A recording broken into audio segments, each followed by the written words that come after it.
Audit news में आप सभी का स्वागत करते हैं। हमारे साथ जिला प्रवक्ता बीजेपी के हैं, जो कि लोकसभा का चुनाव नज़दीक है और इनका मुस्कुराहट ये बता रहा है कि 3 राज्य में जीत हुई है और कह रहे हैं, दावा भी कर रहे हैं कि सीतामढ़ी में और शिवहर में भी इनका जीत होगा, जो कि किसी चेहरे पहचान का मोहताज नहीं है।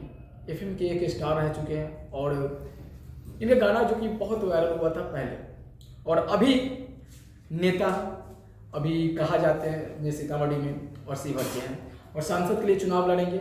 सर, आपका बहुत बहुत स्वागत है हमारे चैनल में। धन्यवाद सोनू जी। क्या लग रहा है, 3 राज्य में चुनाव हुआ है और जीत हासिल की है, हालांकि 4 राज्य में चुनाव हुआ है लेकिन 3 में जीत हुई है, क्या इस पे क्या कहना चाहते हैं? पहले अभी भी भारतीय जनता पार्टी और प्रधानमंत्री नरेंद्र मोदी की विश्वसनीयता कायम है जी। लोग विश्वास कर रहे हैं उनकी बातों में, उनके काम से, उन्होंने जो धरातल पे काम किया है और उनका नारा है सबका साथ, सबका विश्वास, सबका विकास।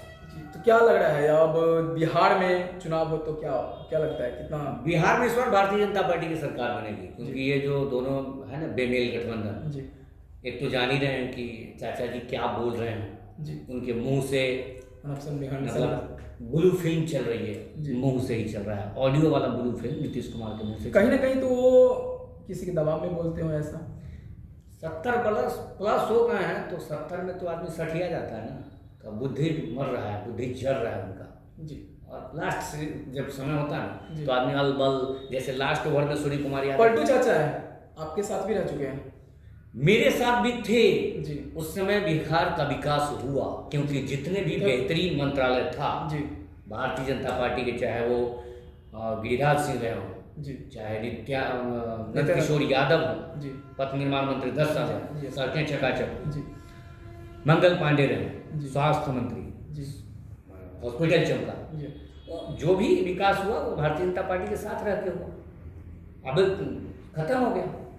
तो ऐसा नहीं है कि अगर आपके पास आना चाहे पलटू चाचा तो क्या आप नहीं रोकोगे? क्या कोई जगह ही नहीं बचा हुआ उनके लिए, कोई जगह नहीं। अगर सीट देते हैं तो मैं बोला ना प्रधानमंत्री बनने के लिए आए हैं, तो अभी तो वो तेलंगाना वाले बन गए जी, चर्चा कर रहा हूँ। तेलंगाना की जनता ने बोला कि आपको प्रधानमंत्री बनना है तो मुख्यमंत्री कहे बनिएगा जी, छुट्टी हो गया, भारी जीत हुई है वहाँ पे ना सर, कांग्रेस जीता है ना जी, तो गठबंधन में है ना ये लोग। नहीं, चंद्रशेखर अलग है, भाजपा अलग है, MIM अलग है, सब अलग है। कांग्रेस को जीत मिली है तो कांग्रेस को बहुत बहुत बधाई और EVM को भी बहुत बहुत बधाई कि EVM का भी प्रतिष्ठा बच गया। जीतना होता तो तेलंगाना बड़ा चीज नहीं है। जीत हासिल हुई है ना, जैसे आपके 3 राज्य में हुए वैसे वो एक राज्य में हुए, हालांकि जीत एक राज्य नहीं दीजिएगा तो फिर EVM का रोना शुरू कर देगा ना। अच्छा, मतलब EVM आपके अंदर में है क्या?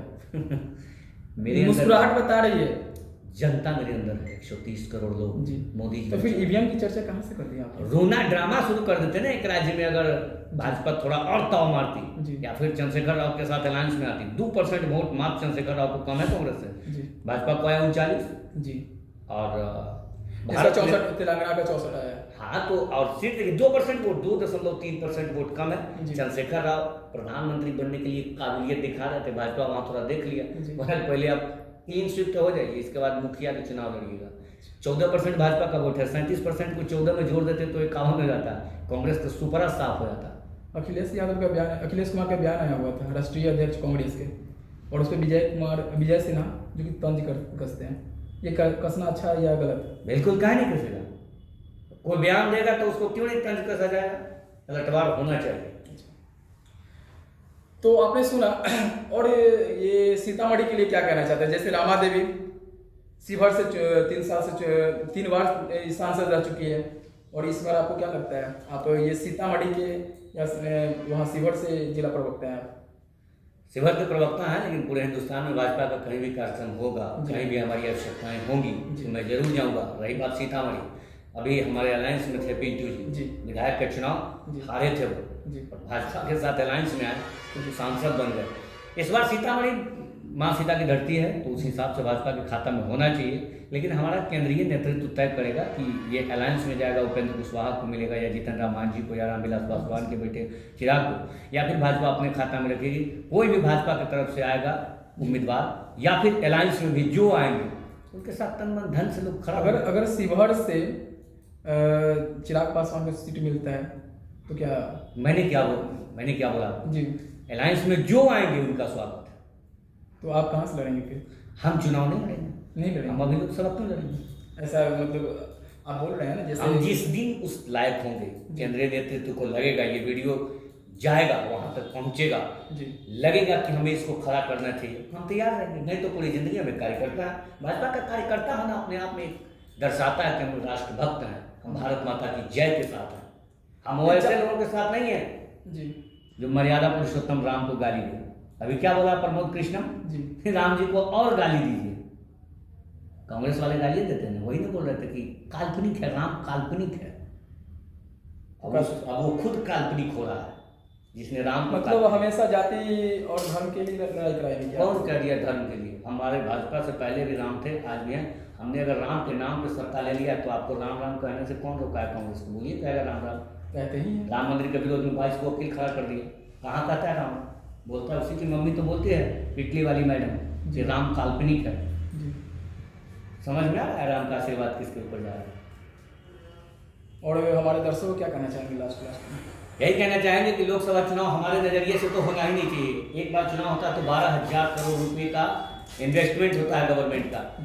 2024 में चुनाव हो रहे हैं, हमारे हिसाब से नहीं कराना चाहिए। फिक्स डेट पर नरेंद्र मोदी को शपथ दिला देना चाहिए कि भैया जीतेगा तो तय। हाँ, तो फोकट का बात इतना कॉन्फिडेंस कहाँ से लाते हैं? अरे भैया कल कॉन्फिडेंस ना नजर आ रहा था स्क्रीन पे। छत्तीसगढ़ हो गया, मेरा नहीं था। राजस्थान हो गया, मेरा नहीं था। और मध्य प्रदेश मेरा था, मेरा ही है। रही बात तेलंगाना की, मेरा था ही नहीं। वो था चंद्रशेखर राव का, लिया कांग्रेस। हमारा एक विधायक था, वहाँ 9 हुआ। अगली बार हम सरकार बनाएंगे तेलंगाना में। तो इनका कॉन्फिडेंस बता रहा है कहीं ना कहीं मोदी सरकार बिहार से लेकर पूरे इंडिया तक अपना सरकार बनाएंगे। इनका कॉन्फिडेंस बता रहा है, हम नहीं कह रहे हैं। तो हमारे साथ जिला प्रवक्ता थे और कुछ और लोगों से बात करेंगे। आज के लिए इतना ही, धन्यवाद।